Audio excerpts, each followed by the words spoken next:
Halo teman-teman, jumpa lagi bersama Nona Elegi. Masih pada sebuah cerita yang berjudul Cinta di Ujung Kuku, karya Bait Aksara. Nah, cerita bersambung ini sudah sampai pada bab keempat dengan subjudul Kebahagiaan Denia. Kita langsung saja yuk. Hari ini adalah hari Minggu. Denia mengajak sahabatnya untuk olahraga pagi. Gadis berponi itu tengah sibuk bersiap-siap, memakai kaos pink dengan visual Hello Kitty di depan kaosnya, dibaluti celana pendek sepaha berwarna putih. Tidak melupakan sepatu olahraga berwarna putih juga, serasi dengan warna kaos dan celananya. Denia mengalungkan handuk kecil ke lehernya, kemudian berkaca di depan cermin lemarinya. Terdapat pantulan dirinya di cermin itu. Membuat beberapa gaya model ia lakukan sesekali, tertawa geli dengan tingkahnya sendiri. Gadis itu mengikat rambutnya sama persis seperti ekor kuda. Di bagian ujung rambutnya, keriting sepanjang 5 cm sehingga mirip ekor kuda yang ada di film Barbie. Denia merapikan anak rambut di poninya agar tidak menghilangkan ciri khasnya.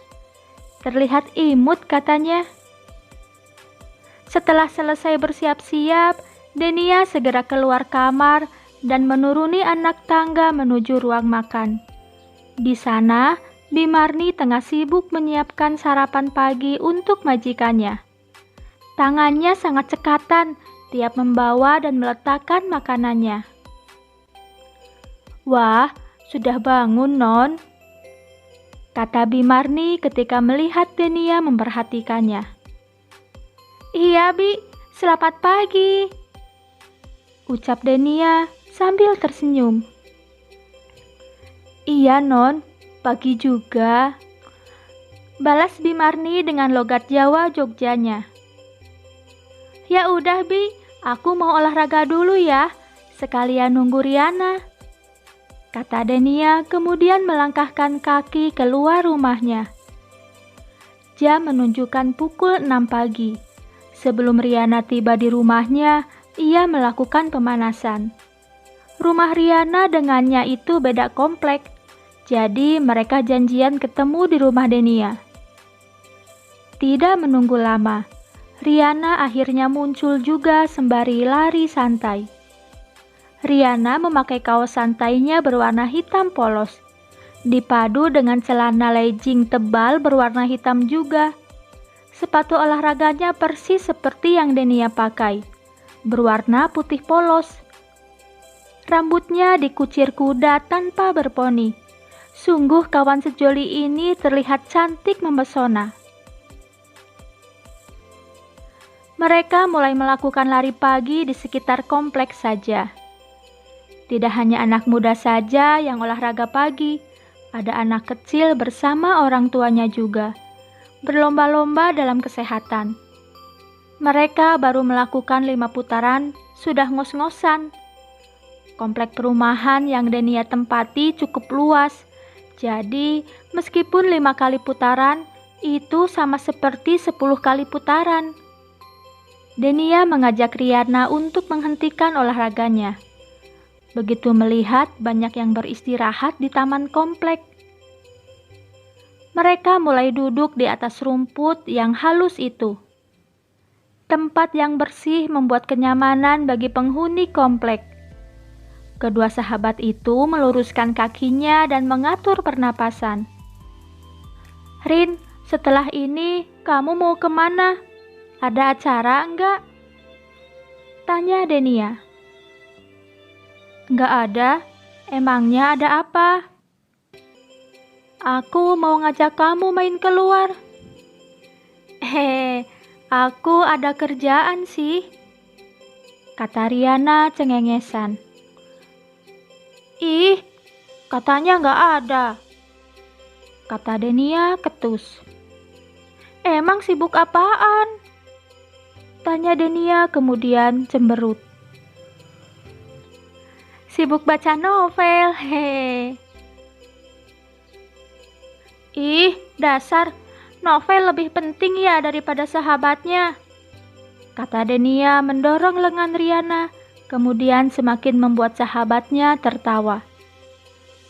Ya udah yuk, kata Riana seraya bangkit dari duduknya. Kemana? Pulanglah Denia, masa mau di sini saja?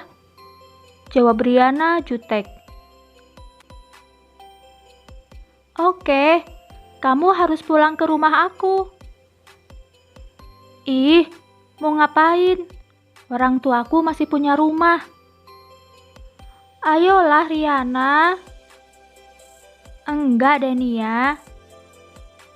Denia masih tidak mau bangkit dari duduknya. Ia memilih diam dan menunduk.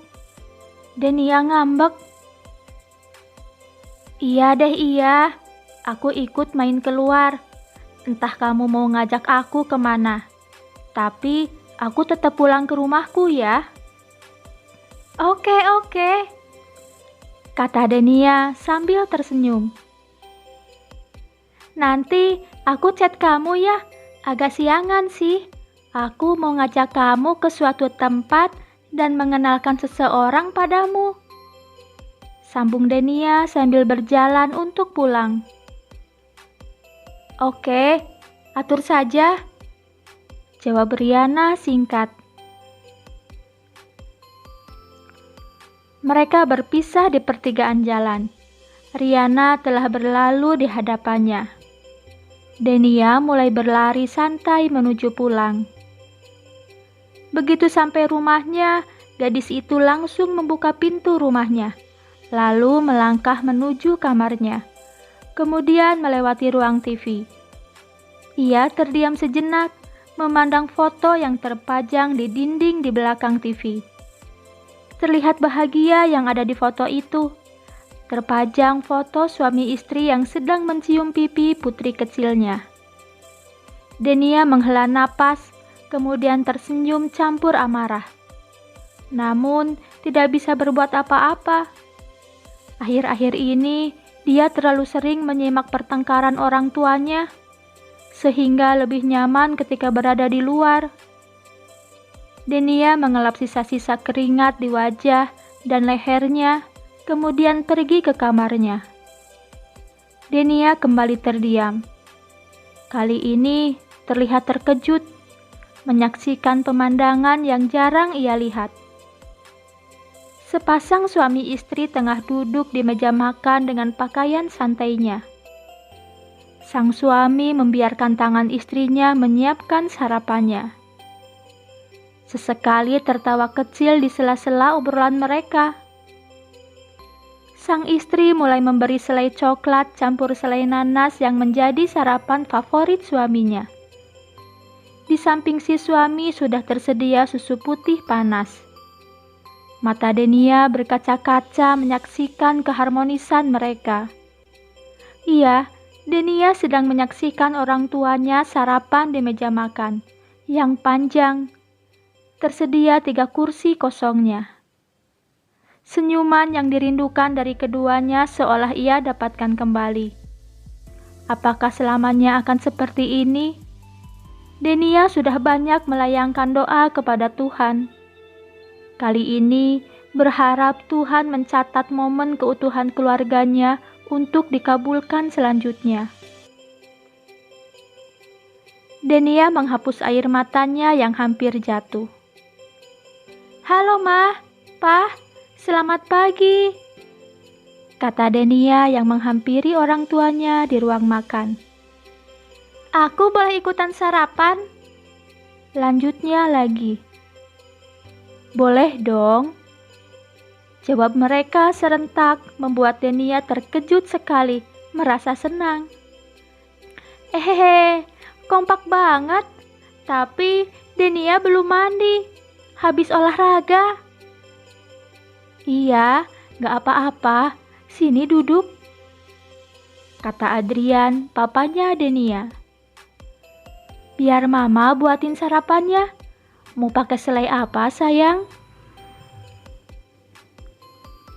Kali ini Kirana, mamanya Denia, bersikap manis. Selai coklat campur selai stroberi? Lanjut Kirana sambil tersenyum dan mulai memoleskan selai ke rotinya. Hehe, iya mah, jawab Denia. Ternyata Mama masih ingat, gumam Denia dalam hati. Tidak ingin merusak suasana, Denia mengurungkan niatnya menanyakan ada apa dan tumben sekali. Apa sudah baikan? Ini nggak bersifat sementara kan? Itulah beberapa pertanyaan yang ada di benaknya. Namun, ia tak ingin merusak kebahagiaan di pagi ini. Jarang ia merasakan momen kebersamaan lagi. Terakhir makan bersama adalah ketika makan malam. Itu pun dengan raut wajah mereka yang tidak menyenangkan. Ada kegelisahan di mata mereka, seolah ada yang disembunyikan. Waktu itu usia Denia 12 tahun dan masa-masa sibuk belajar untuk ujian, berbarengan dengan hari ulang tahunnya. Akhirnya, Denia memilih pergi ke kamarnya dengan alasan mengantuk, sebab cukup mengerti bahwa mereka sedang tidak akur. Tidak mau terlalu kecewa, Denia membiarkan meninggalkan mereka di meja makan yang menyedihkan baginya. Tidak ada mood untuk melanjutkan makan malam di hari ulang tahunnya itu. Meski terbilang usianya masih bocah, Denia sangat cerdas. Dia bisa menyimpulkan kalau mereka saling diam karena habis bertengkar. Hanya saja mereka sembunyikan, meski Denia diam-diam memperhatikan. Semoga kali ini bisa menyembuhkan luka yang bertahun-tahun aku rasakan, mengganti waktu yang terbuang karena terlalu menyediakan pertengkaran yang harus aku rasakan.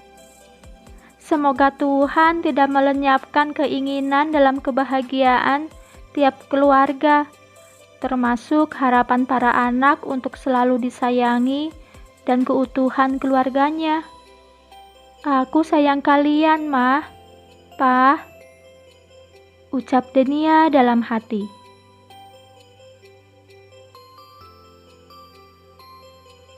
Cinta di Ujung Kuku bab keempat sudah selesai. Nantikan bab berikutnya ya. Sampai jumpa.